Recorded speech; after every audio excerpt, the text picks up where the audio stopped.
संगवारी सुन ले मितान, पुरातात्विक जगह के करम बखान। सुन ले संगवारी सुन ले मितान, पुरातात्विक जगह के करम बखान। अरे सुन ले संगवारी सुन ले मितान, पुरातात्विक जगह के करम बखान। सुन ले संगवारी सुन ले मितान, पुरातात्विक जगह के करम बखान।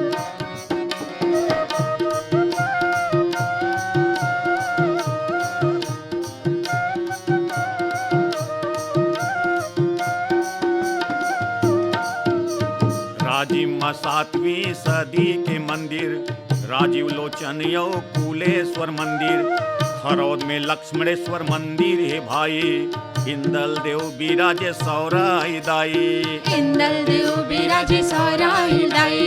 6वीं सदी के ताला गांव के रुद्र शिव के मूर्ति लमान। सुन ले संगवारी सुन ले पुरातात्विक जगह के करो बखान।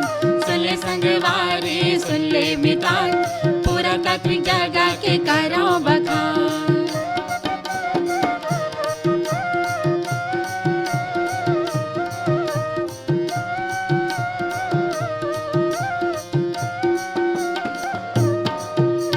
जयंती रीत आरंग आय संगवारी, तांबा यो पखरा के लिखा मिले भारी।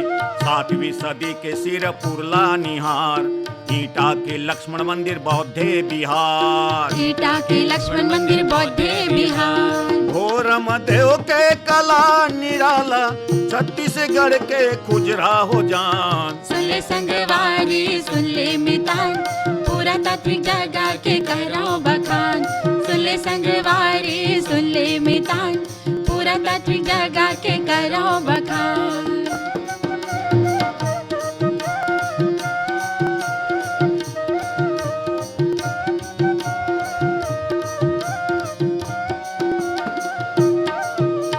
सैकड़ों मंदिर है सर गुजाडी पाडी माँ। 12वीं सदी के गणेश बस्तर बार सुरमा, शिवरी नारायण माँ चंद्रचूर्ण मंदिर। 11वीं सदी के केशव नारायण मंदिर। 11वीं सदी के केशव नारायण मंदिर। जांजगीरी के विष्णु मंदिर, चैतुरगढ़ महामाया महान। सुन ले संगवारी सुन ले मितान, पुरातात्विक जगह के करो बखान। सुन ले संगवारी सुन ले मितान, पुरातात्विक जगह के करो बखान।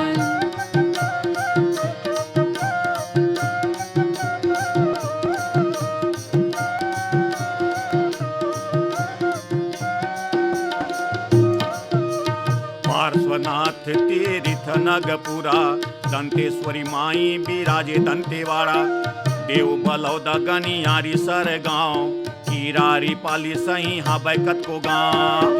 राई पाली सही हवे कतो गाँव।